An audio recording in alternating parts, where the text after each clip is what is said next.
Dear friends and members of Old Ship Church in Hingham, come into this house of the Spirit. Bring all you are. No need to check your failures and shortcomings at the door. There are no perfect people or saints here, just us plain old regular down-to-earth folk. No one more holy or worthy of admiration than anyone else. So come on in, physically or spiritually from at home, just as you are, sharing what you can. Bring your strength and successes, but bring also your quandaries and your aspirations, your hurts and your longings. Come in questioning and wondering. Come in bewildered, but do come into this house of companionship and compassion and find here or at your home a home for your spirit and a place for your soul to grow and to become whole. So may it be. Amen.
And offering our chalice lighting words this morning will be Abby Diamond Kissaday.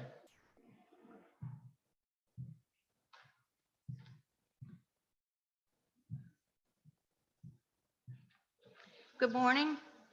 I light this chalice to remind us that as individuals, we are young and old, male, female, and non-binary, temporarily abled and disabled, gay, lesbian, bisexual, trans, and straight, theist, atheist, agnostic, Christian, Buddhist, feminist, humanist, pagan, and Jewish.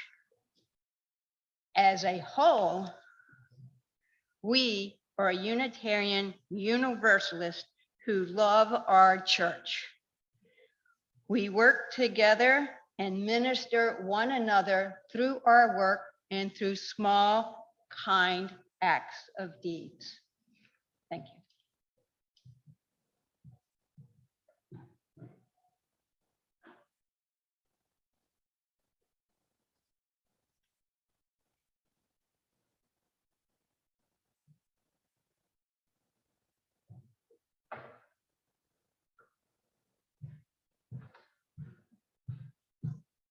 Thank you, Abby.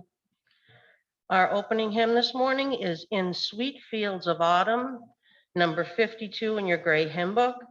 Please sing along at home as loud as you want, but if you are here, please hum or sing very quietly to yourself. Number 52 in Sweet Fields of Autumn.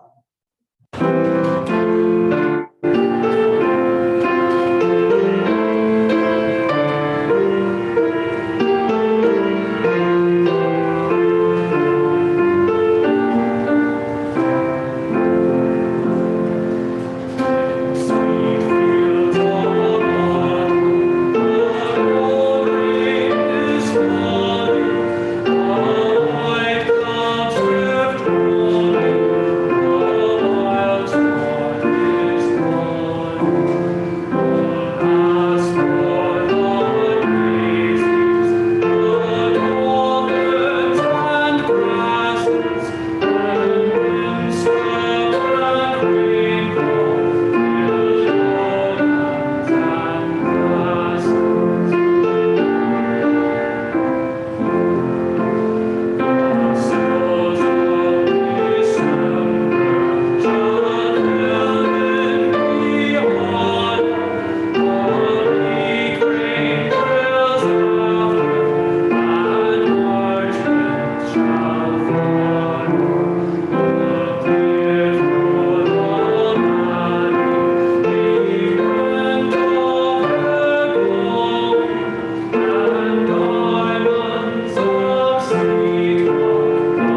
Morning, everybody.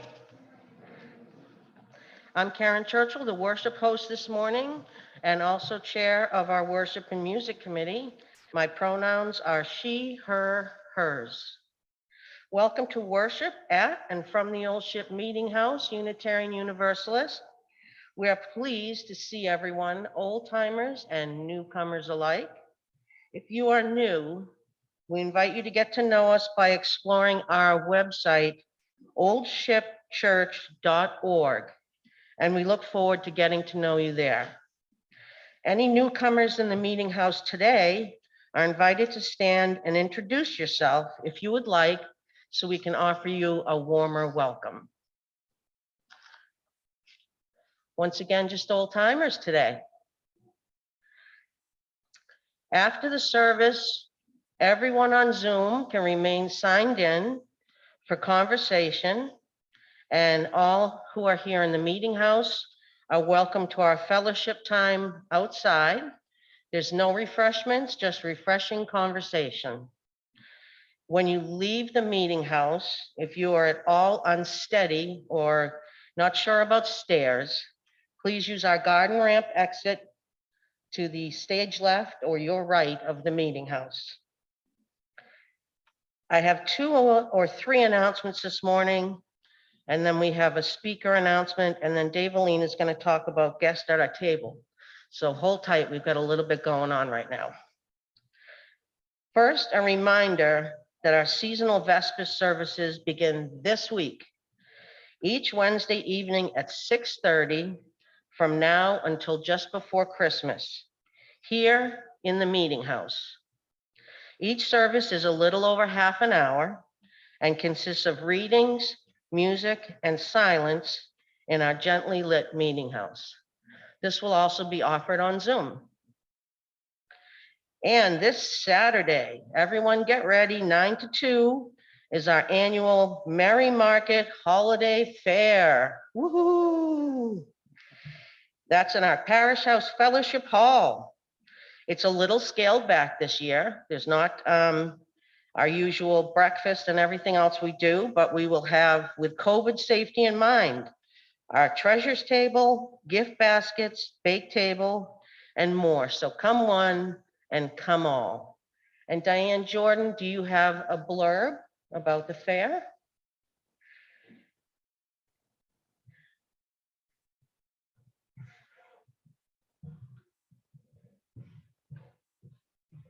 Good morning, everyone. Hello. Just 2 quick things. Today, after service, we are going to be bringing treasures down from the 2nd floor to the fellowship hall, and some from the attic as well. So if you are strong, willing, and able, please do join us to help bring these wonderful items down for Merry Market today. If you're at home, please come. If you can be here by noon, that would be fantastic. And the other thing is, for the day of Merry Market, we still have some slots available for people to sign up to work tables. So we have been putting it out every week. You're probably sick of reading it, but we do need help. So if you can sign up for a shift at one of our tables, it's a 2.5-hour shift. It's not that long, and you can do your shopping before or after. So thank you, and I hope to see you all. Thank you.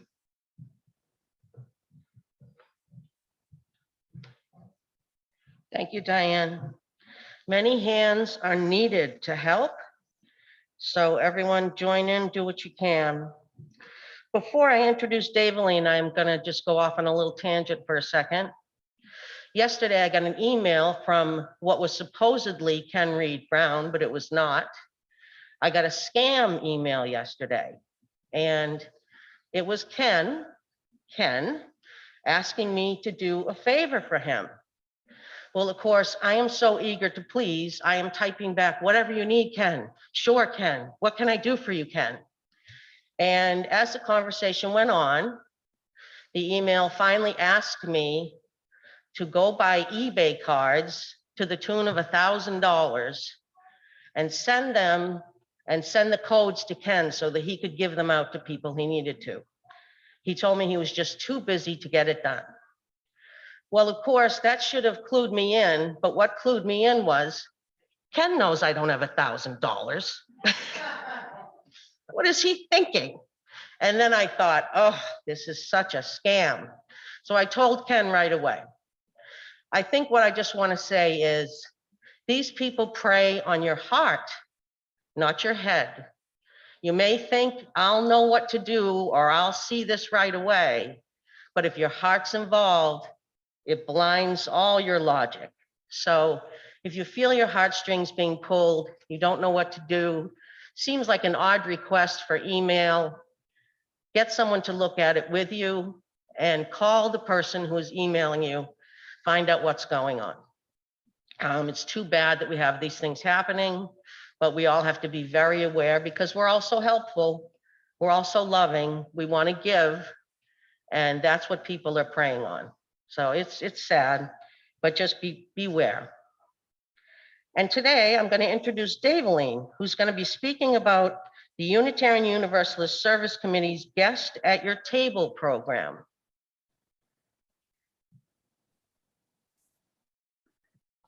Good morning. From now until the end of December, we are in the midst of our annual Guest at Your Table program to raise both awareness of and funds for the Unitarian Universalist Service Committee. This morning, I want to tell you a little about our first guest, Alex Fuentes. Alex is the director of the Rural Community Workers Alliance, RCWA, a grassroots organization based in northern Missouri that supports the rights of workers in the meat processing industry. The COVID-19 pandemic has brought new attention to the injustices faced by meat processing workers. But like other injustices exacerbated by the pandemic, problems with the meat processing industry were pre-existing and something Axel Fuentes has been working to rectify for years. He explains that in the United States, immigrant and refugee workers are really the backbone of the food system's labor force, but these workers are treated as disposable. There have been countless stories of injustices committed against workers that range from simple discrimination, verbal abuse, sexual assault, to people not being allowed time to go to the bathroom when they work. There have been dozens of workers who have been injured or suffered accidents because of the excessive speed with which they have to make cuts of meat. So through his work, Axel interviews workers about working conditions, raises awareness about abuses, provides leadership training, advocacy workshops, and helps workers seek restitution for the injuries they suffer. With UUSC's support, he also works to empower workers and encourage solidarity across racial, ethnic, and other differences. As Axel and RCWA responded to the heightened challenges of the pandemic, UUSC was able to provide increased support for their work. He says, UUSC support has been one of the most important places for us to be able to survive and to make progress as a grassroots organization in the fight for the rights of the most vulnerable. UUSC has been present in the most difficult moments of our organization. You can learn more about Axel in the Stories of Hope booklet, including a short interview with him that's been referenced in the email communications coming from the office. We ask, of course, for your support for UUSC during this time. Beginning Wednesday, December 1st, you can donate to UUSC through our Old Ship website using the drop-down menu and selecting outreach offering, or you may at any time go to uusc.org and click on the donate button there. Just be sure, I keep saying this, be sure to indicate you are part of the Old Ship congregation. We want credit. All right. I thank you for welcoming a guest at your table during this season of giving and sharing. And thank you for supporting organizations like this that implement our UU values into the world. Thank you.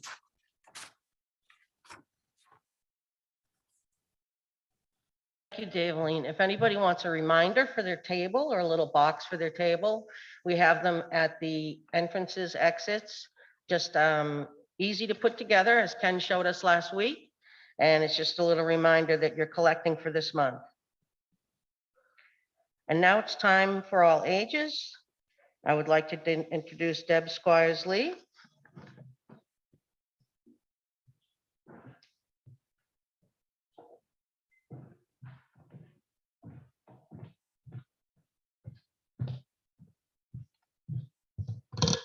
I should have made the font larger. I forgot how dark it is up here.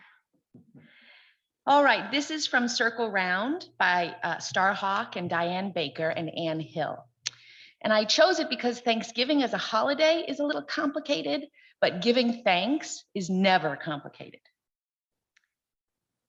Circle round, and I'll tell you a story about when the sun was born again. It was the middle of winter, and the sun had grown very old.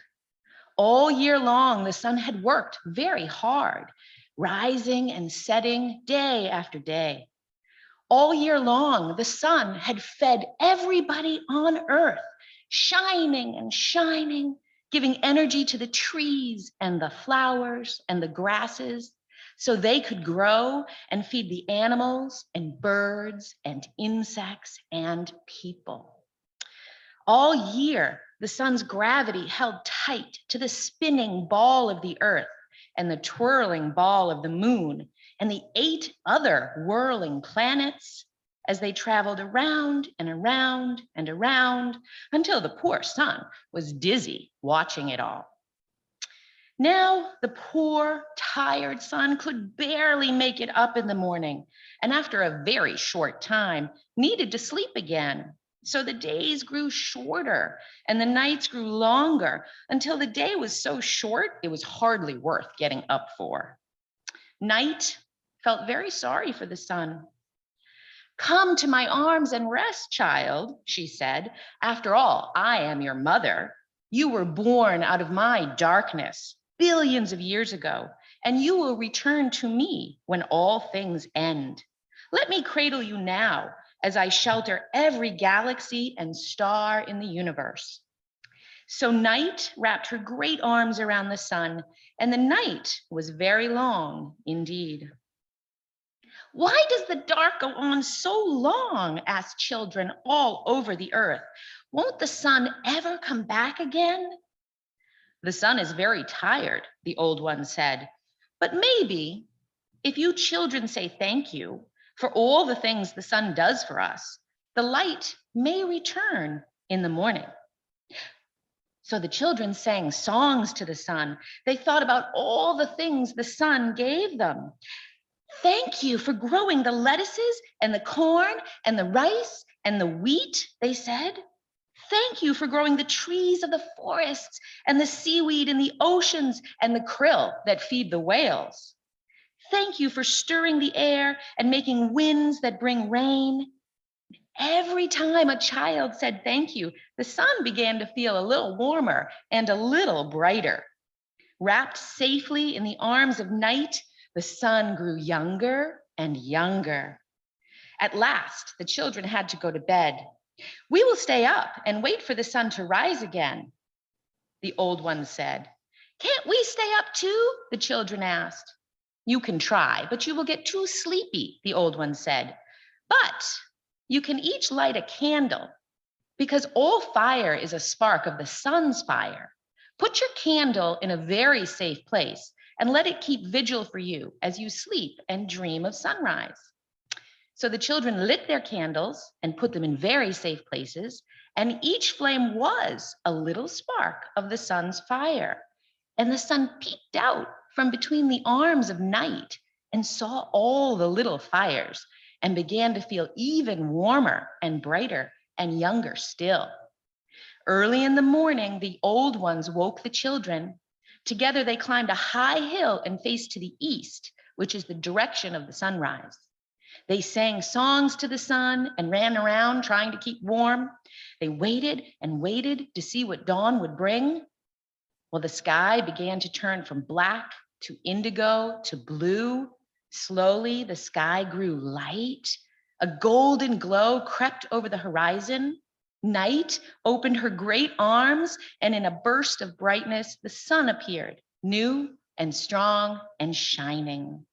For in the long night, the sun had rested well and grown young from the songs and the thanks of the children, young as a brand new baby born out of night once more. Everybody cheered, and the children jumped up and down. The sun has returned, the sun is reborn, the people said. And they danced and sang to celebrate the birth of a new day. And then they went home for breakfast.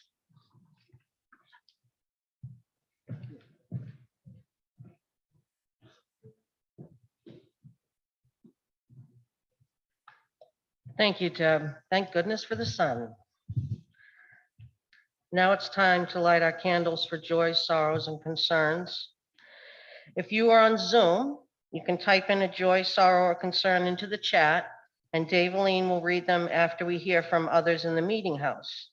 For those of you here, if you have something to share, please raise your hand, keep your mask on, and just speak loudly. I have some candles of joy, sorrows, and concerns that were given to us yesterday. A candle for Kathy Dercoli, who is at the hospital in intensive care. We sent her healing thoughts and prayers. And a candle with prayers for Jim Robinson, who has just moved to the Pat Roach Hospice Home here in Hingham.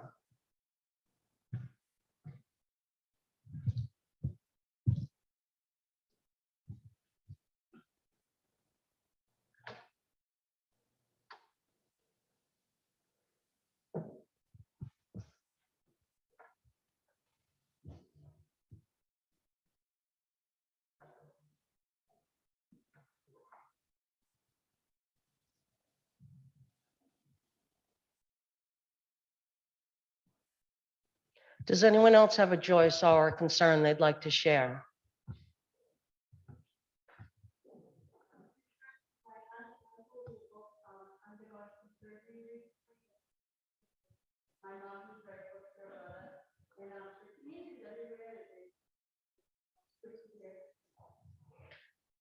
A candle for your aunt and uncle, and also for teenagers everywhere who just need to get through this year and last year and the next year to come. Goodness gracious, how they do it. Anyone else? I'm sorry.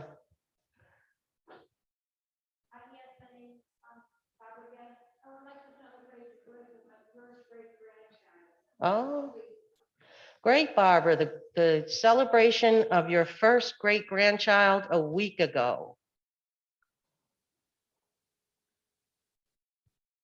Quite a momentous moment. Abby?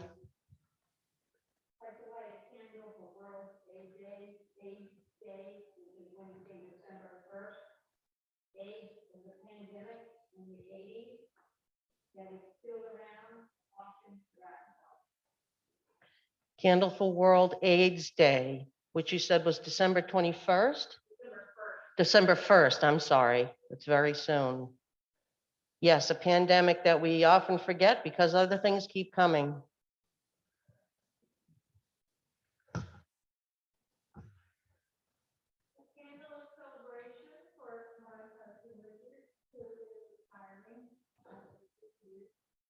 Oh. Candle of celebration for Richard Elliott, who is retiring after 50 years, did you say? At least you've hung in there. Now you'll have so much more time to help the church. Oh, that's excellent. Anybody else? Daveline, do you have anybody in the chat? I do. Catherine Mays would like a candle of concern for people with disabilities who are 90% under or unemployed. So a candle burns for them. Candle burns. Thank you, Catherine, for people with disabilities or different abilities.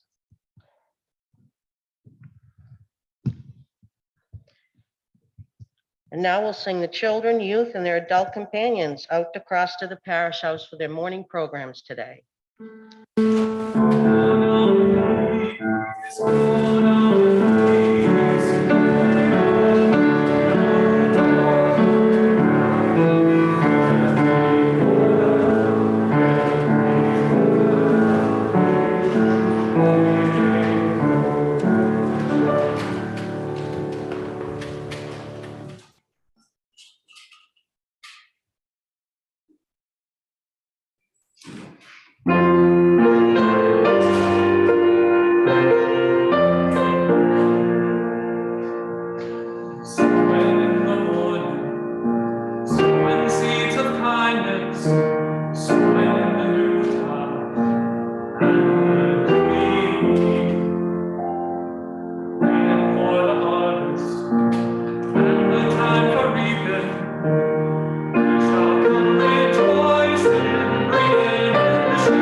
I invite you to join with me in a spirit of meditation, prayer,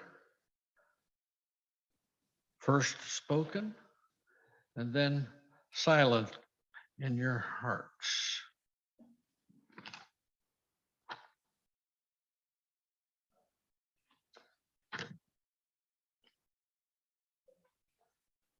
Most intimate, most ultimate power of being in all things,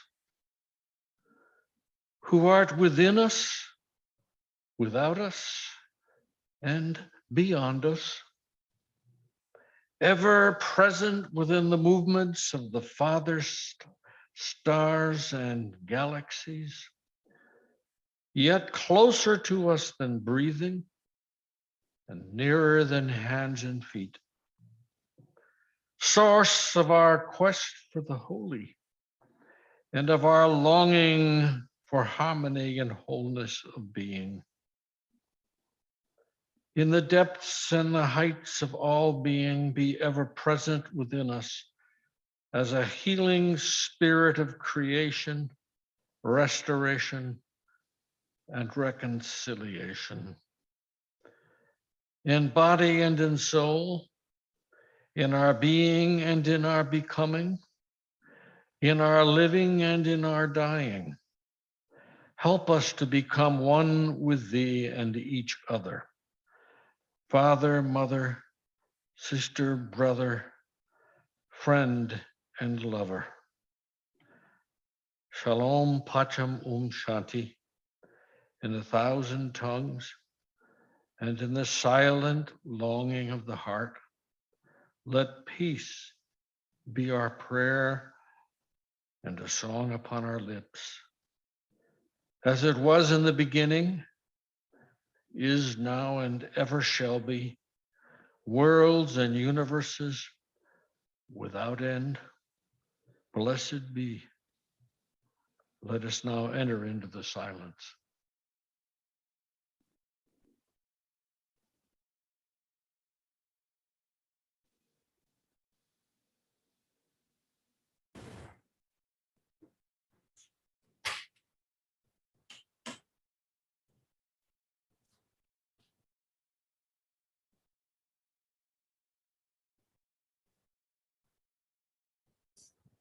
Hear the prayers of our hearts, whether spoken or silent.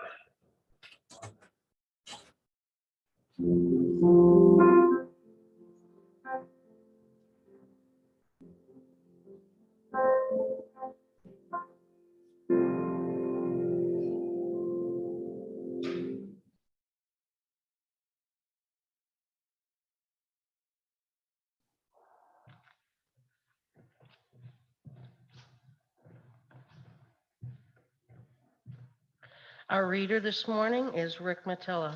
Thank you, Rick.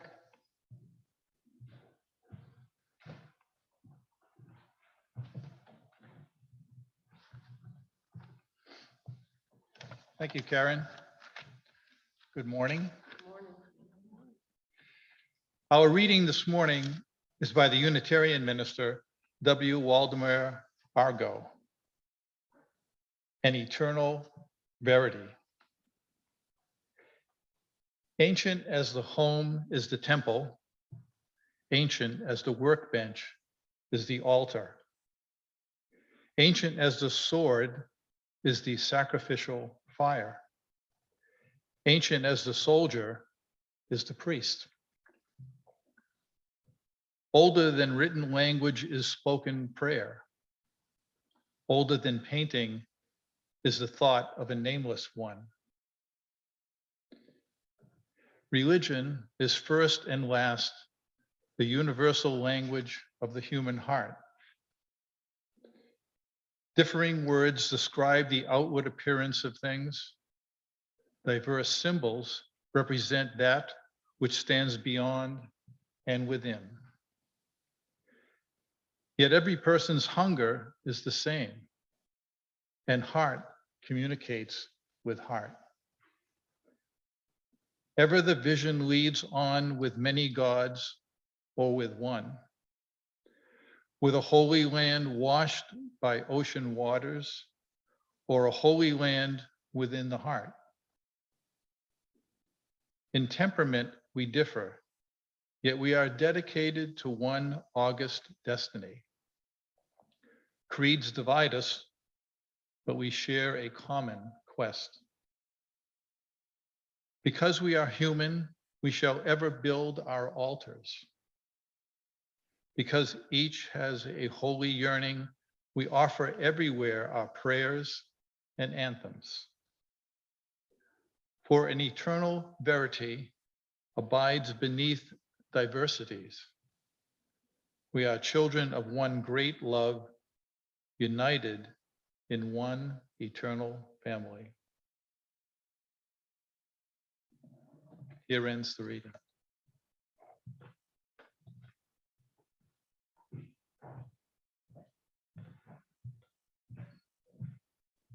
Thank you, Rick. Time for our offering.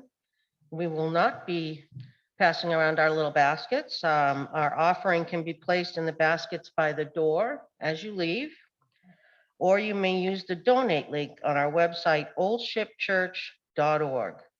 At that link, you'll have the opportunity through the drop-down box to donate to our regular Sunday plate offering, supporting all the ministries and work of our congregation, and or to our November outreach offering, which will be given to Free Period to provide feminine hygiene products to those in need, remembering that this cost is not covered by public benefits. We thank everyone here in advance for your generosity. And also, many thanks to anybody who brought food for our food basket. We're gonna have to start remembering that's back there. I see something in it. All that food goes over to the parish house, and there's also a place to donate there. Let's not forget it's time. People are in need. Let's try and bring something in on Sunday if you have a chance.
Our guest preacher this morning, while Ken is preaching at First Parish in Cohasset, is Reverend Richard Fuchs, who used to be at First Parish in Norwell.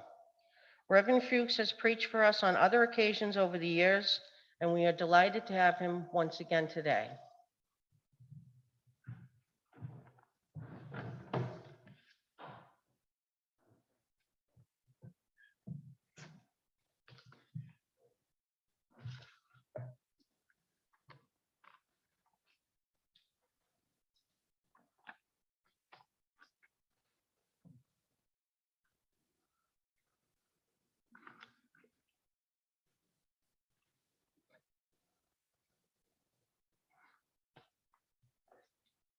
Thank you, Karen. It's my pleasure to be with you this morning. Before I begin my thoughts on the topic, I just want to say a word or two about my friend and colleague in First Parish Church in Cohasset, who would normally be standing here in person while Ken was in Cohasset. Cohasset and Hingham have some historic ties, both in terms of towns and churches, and particularly with those two churches. And Reverend Bob's back gave out, and he was unable to fulfill his desire to be with you, and he asked if I would fill in for him, which I said, be glad to do that. Give you a break, Bob, and we'll keep you in our thoughts and prayers of healing in the days to come. Well, the topic of my sermon this morning is called, Are You a UU Mystic Without Knowing It? Okay.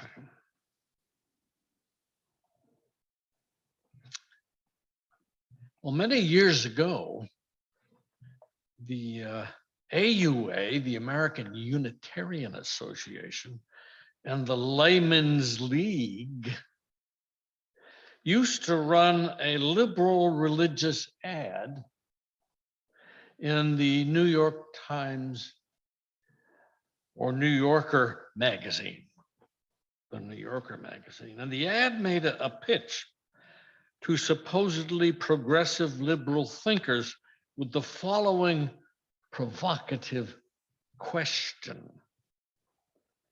Are you a Unitarian without knowing it? Well, you know, this was before the Universalists had merged with the Unitarians to form the UUA. So after 1961, I think they were still running the ad. The ad would ask, are you a UU, Unitarian Universalist, without knowing it?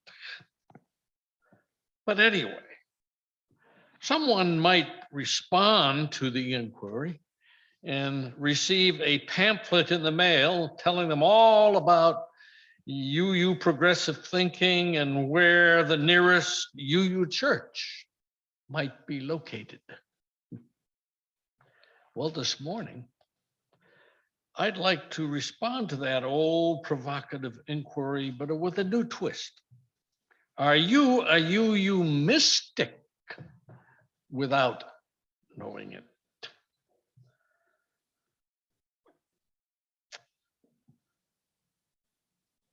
It is a fact that virtually every formal religion has a mystical tradition,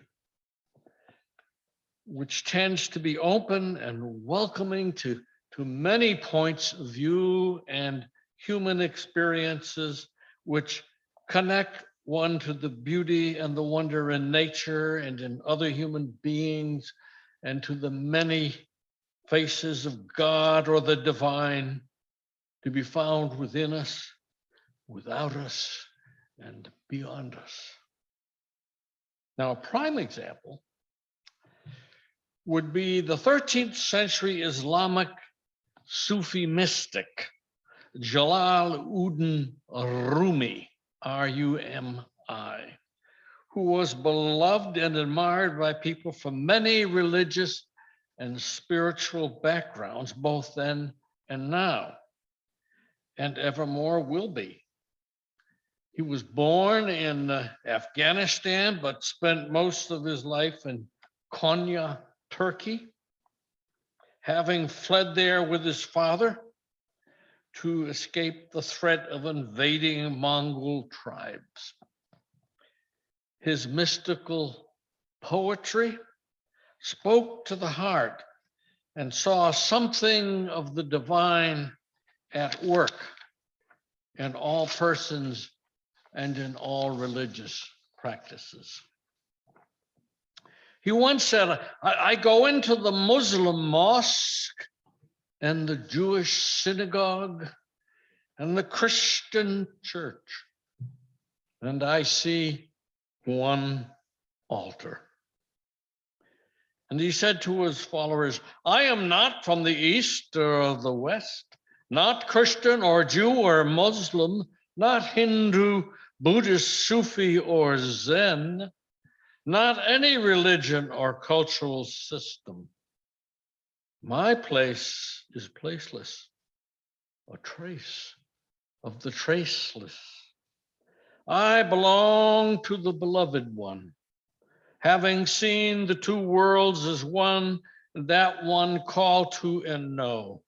This is the true religion, love and union with the divine beloved one. All others are thrown away bandages beside it. Rumi, you see, was an Islamic universalist before there ever was such a word. Well, when Rumi died in 1273, representatives of every major religion came to his funeral. Christians, Jews, Muslims, and Hindus all came to say farewell and to express their respect and affection for this man who embraced universal humanity in his words, his deeds, and his sentiments. Rumi, you see, spoke the language of the mystics, a language that transcends all religious and cultural systems and sees the quest for the divine at work in every spiritual tradition. The generosity, love, and tolerance of the Sufi mystics are a part of Islam that we hear little to nothing about these days. Yet it is there, not only in the 13th century, but still alive and present 2+ decades into the 21st century. But still alive. Bawa Muqayyideen, a contemporary Sufi sheikh, said to Coleman Barks, one of the translators of Rumi's poetry, he said to him, love is the religion and the universe is the book. When asked by Barks if it was possible for him, a Western poet, to see the universe through the eyes of a Sufi sheikh, the Bawa replied, not until the I becomes we. Not until the I becomes we. That's clearly the language of the mystics of all ages and traditions. It is a language that speaks of interconnections and the unity of human beings with each other, with nature, and with God or the divine. It is a recognition, as Thich Nhat Hanh, the Vietnamese Buddhist monk, put it, that we interbeing are. I love that phrase. We interbeing are, meaning that the illusion of our isolation and separateness from one another and from nature is just that, an illusion.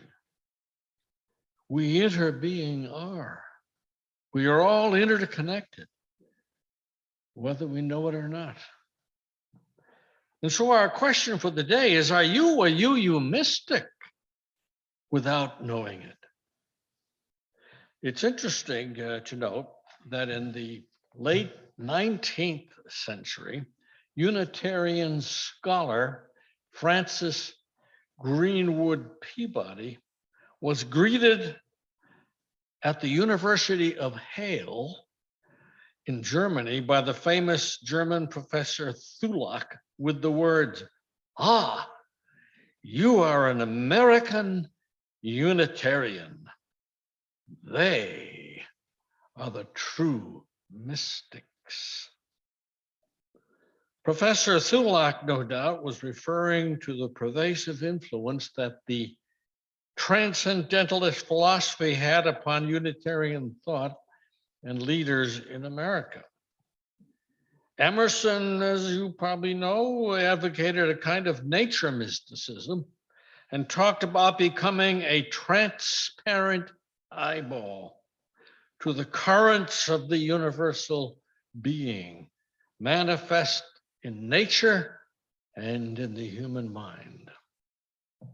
Ah, you are a Unitarian. They are the true mystics. Well, friends, what would you think if someone said that to you today? Would you be comfortable owning the label of a true mystic? Can a Unitarian Universalist today be a mystic? Can a mystic be a Unitarian Universalist? Well, I certainly hope so, because I have considered myself a kind of UU mystic throughout the more than 50 plus years of my ministry.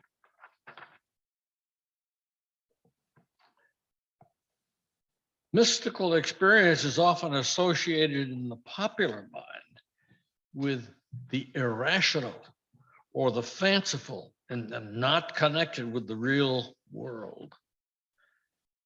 Friends, nothing could be further from the truth. Mystical experience has to do with a sense of unity and connection with reality, with nature, with people, with the web of life, with the soul, and yes, with God or the divine. Nothing could be more natural than the experience of oneness through all that is. Science tells us that we are part and parcel of nature through an evolutionary process manifest in natural law. Mysticism tells us that we are one with the whole of being and that our separateness is a transitory illusion. Science uncovers the truth of our connections with the natural world through reason and analysis. Mysticism comes to the truth of our interconnectedness through intuition and experience. They are two sides of the one coin of ultimate reality, the outer and the inner, the mystical and the rational are one. Well, mystics have often been the heretics and even the revolutionaries of their respective religious traditions. Thomas Müntzer, the Protestant reformer and mystic, became a revolutionary to his time and society in that he advocated an aristocracy of the spirit to replace the aristocracy of blood and class. That view was still characteristic of European social structures. And he'd have been much happier on American soil where his revolutionary mysticism would have been gladly welcomed, at least by Emerson and Thoreau. The medieval mystic, Meister Eckhart, walked a thin line between heresy and orthodoxy during his lifetime.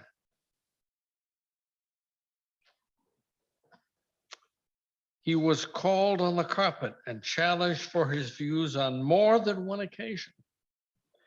And after his death, his writings were declared heretical because he implied that the human soul and God and the divine at their core were one. The Islamic mystic Al-Hallaj was tried for heresy and executed because he said and wrote in a state of mystical ecstasy that he and God were one. Well, friends, did not Jesus say as much when he declared of himself that he was kin to God? I and the Father are one, he declared in the Gospel of John. Well, as classical heretics of our Protestant Christian tradition, we Unitarian Universalists should pay close attention to anyone who has been labeled a heretic by someone else. We just might have something in common with them. Heresy means, quote, to choose for oneself, unquote. And that has always been a hallmark of our UU religious tradition. There's a kind of universalism of the spirit that mystics both feel and seek to articulate. Aldous Huxley, British thinker, called his mystical impulse the perennial philosophy. Mystics declare in one way or another that revelation is not sealed, that the discovery of truth and the encounter with ultimate reality is a continuing process. Walt Whitman, the great American poet of the soul, put it this way: I do not say that Bibles and religions are not divine. I say they have all grown out of you and may grow out of you still. It is not they who give the life, it is you who give the life. Well, friends, maybe it's time for us to own or to re-own the unities and the universals of our UU faith and heritage. Unitarianism says we are all one because God is one and we are, as Emerson said, part and parcel of God. While universalism says we are all linked to a universal reality from which we can never be separated because God is love and salvation and wholeness are forever and always available to all. Unitarian Universalism, you see, is grounded in a mystical sense of connection of each to all and all to each. The old German professor Thuluck was right. We are the true mystics. And it is time for us to reclaim and own our transcendentalist, New England transcendentalist mystical heritage. It is both the source of our connection to the whole of being and of our social conscience that recognizes our connection to one another in justice and in love. And our responsibility to the web of creation of which we are a part. Not until the I becomes we can we know who we truly are. For in truth, we interbeing are. Know this, and you will know all you need to know to be one with the one which alone truly is. You no longer need to be a UU mystic without knowing it. Now is the time to know it, to be it, and to do it. One with all and all with the one. Blessed be. Amen.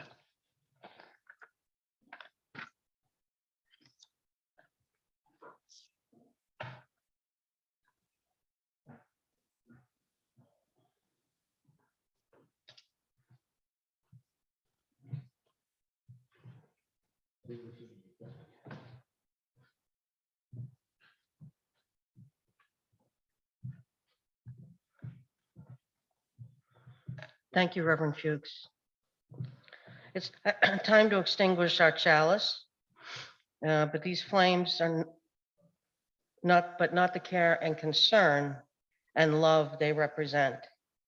Just as we extinguish our flaming chalice, but not our Unitarian Universalist values, freedom, truth, justice, peace, and above all, love.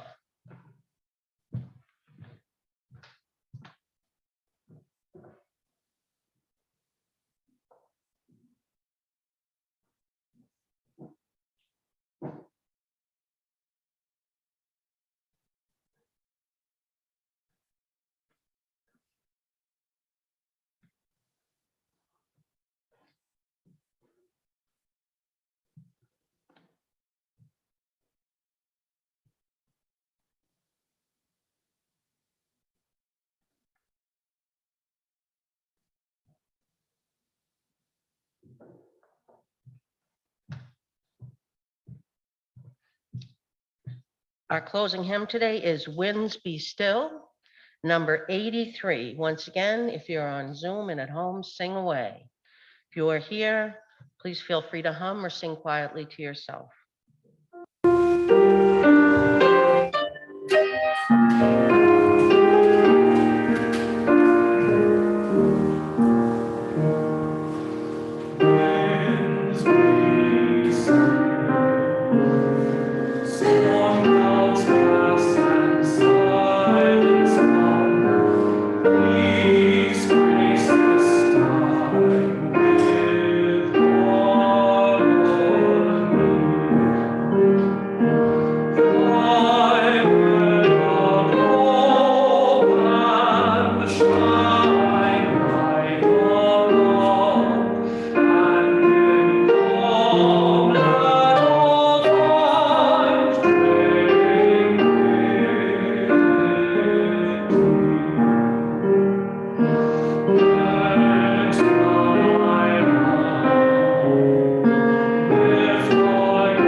If here you have found freedom, take it with you into the world.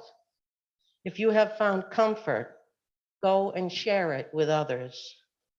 If you have dreamed dreams, helped one another that they may come true. If you have known love, give some back to a bruised and hurting world. Go in peace.